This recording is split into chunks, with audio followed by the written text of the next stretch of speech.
While taking a photo, the girl suddenly noticed something strange. The drop tower right in front of her clearly had a flashing sign that read vertical plunge, but in the photo she'd just taken, the V wasn't lit up. Wendy instinctively looked up. The V was definitely glowing in real life, just as she was puzzling over it. A friend called her over, and the odd moment was quickly forgotten, as they were about to get in line for the roller coaster. A sudden gust of wind blew straight into her face. She glanced at the track, and was instantly overwhelmed by a deep sense of unease.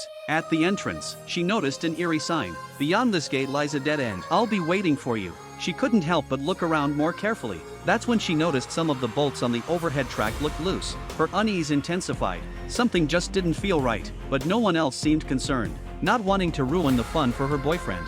Wendy forced herself to go along and sat in the very back row. Her thrill-seeking boyfriend, Jason, happily took the front row and asked a friend to ride with Wendy. Once everyone was seated and the safety bars clicked into place, Wendy finally began to relax a little. She had no idea that the hydraulic line above her was leaking fluid. She even pulled out her camera to take a quick selfie, but a staff member immediately stopped her, warning that it could cause an accident. Kevin, who was sitting nearby, obediently stuffed his camera into his pocket, only to realize his other hand was now covered in chewing gum. Up ahead, a few sketchy-looking guys also quickly hid their video camera under their shirts, unknowingly setting off a chain of events. As the operator hit the launch button, the real nightmare began. They shot into the first steep drop. The rush of weightlessness sent everyone screaming with excitement. No one noticed that the leak in the hydraulic system was getting worse. Then, one of those shady guys pulled out his video camera again. This time, it slipped out of his hand and dangled below the ride, landing on the track. Within seconds, the ride roared right over it.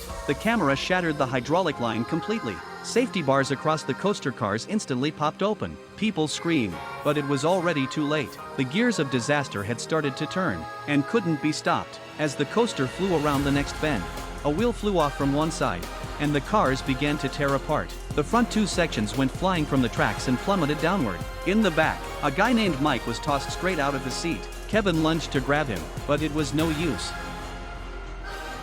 Wendy clung to her armrest for dear life, using her other hand to hold Kevin in place. Thankfully, the ride came to a halt at the next turn, but their friend was left dangling in midair. Wendy screamed for them to hang on tight,